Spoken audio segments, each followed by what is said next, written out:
This is a vodcast for clinical epidemiology related to diagnostic tests.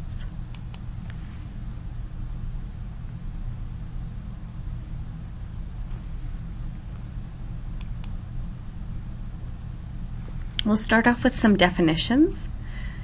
A diagnostic test determines the presence or absence of a disease when a subject shows signs or symptoms of the disease.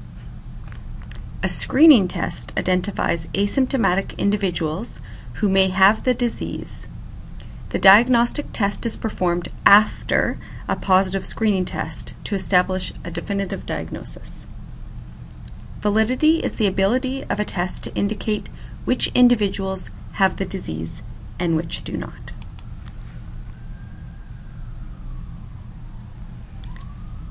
Here's how to set up a 2x2 table. On the vertical axis is where we put our screening results. The traditional nomenclature is to put the screen positives first, and the screen negatives, and then the screen negatives. On the horizontal axis is the gold standard, with the presence of disease in the first column and no disease in the second column. So remember this 2x2 table, and we'll use it throughout this vodcast.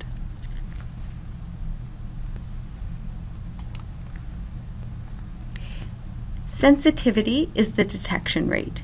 It is the ability of a test to identify correctly those who have the disease. Therefore, back to the 2x2 table, sensitivity is A over A plus C, or screen positives over disease, those that actually have the disease. Specificity is the ability of the test to identify correctly those who do not have the disease.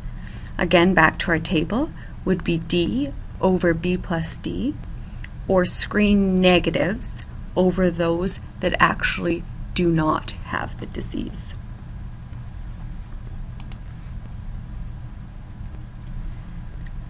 Positive predictive value is patients who test positive who actually have the disease, and negative predictive value is patients who test negative who are actually free of the disease. Note that positive predictive value and negative predictive value are not fixed characteristics of the test. Positive predictive value is directly proportional to the prevalence of the disease or condition.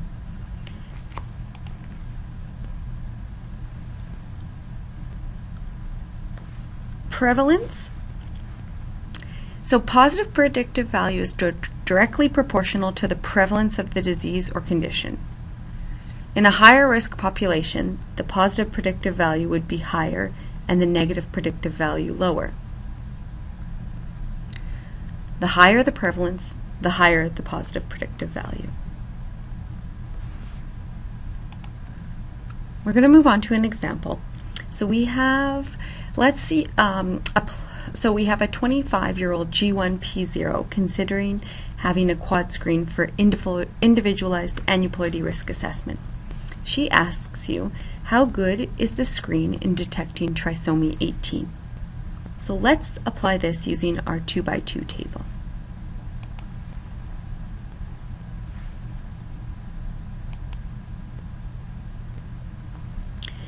If she is asking for detection rate, she is referring to the sensitivity of the test.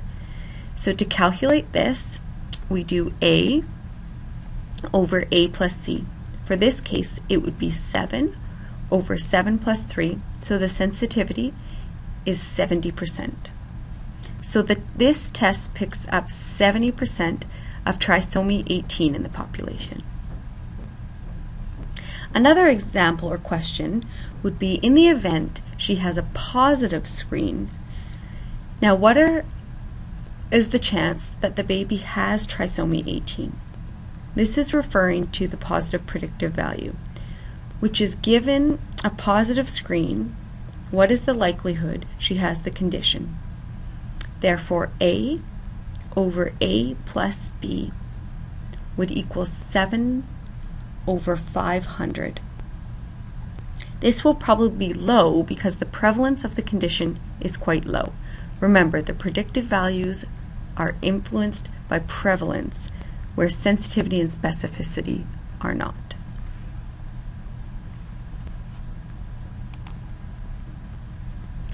Likelihood ratio. So the likelihood ratio is the likelihood that given a test result would be expected in a patient with the target disorder compared to the likelihood that the same result would be expected in a patient without the target disorder. The likelihood ratio is used to assess how good a diagnostic test is and to help in selecting an appropriate diagnostic test or sequence of tests. They have advantages over sensitivity and specificity because they are less likely to change with the prevalence of the disorder. They can be calculated for several levels of the symptom, sign, or test. They can be used to combine the results of multiple diagnostic tests, and they can be used to calculate the post-test probability for a target disorder. So for an example, soft markers on an ultrasound and a trisomy 21 risk. So a positive likelihood ratio is the probability of marker in fetus with Down syndrome over the probability of marker in fetus without Down syndrome.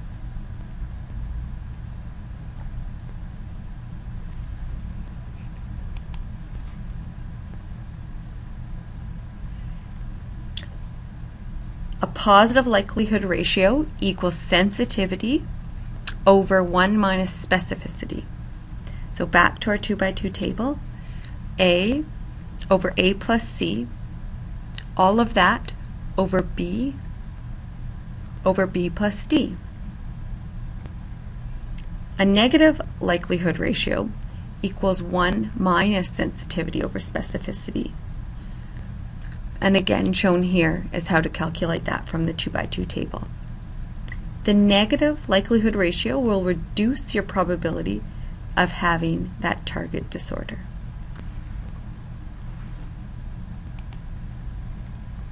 So let's finish with a final example, a likelihood ratio example.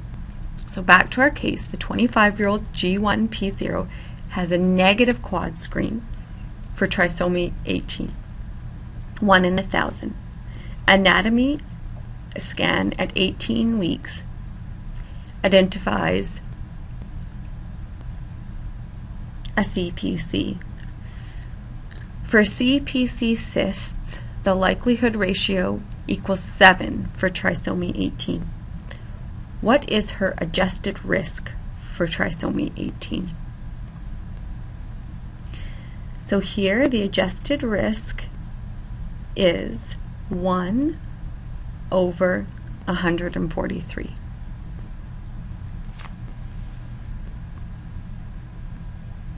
I hope this podcast has helped for you to understand clinical epidemiology related to diagnostic tests a little better. Thank you.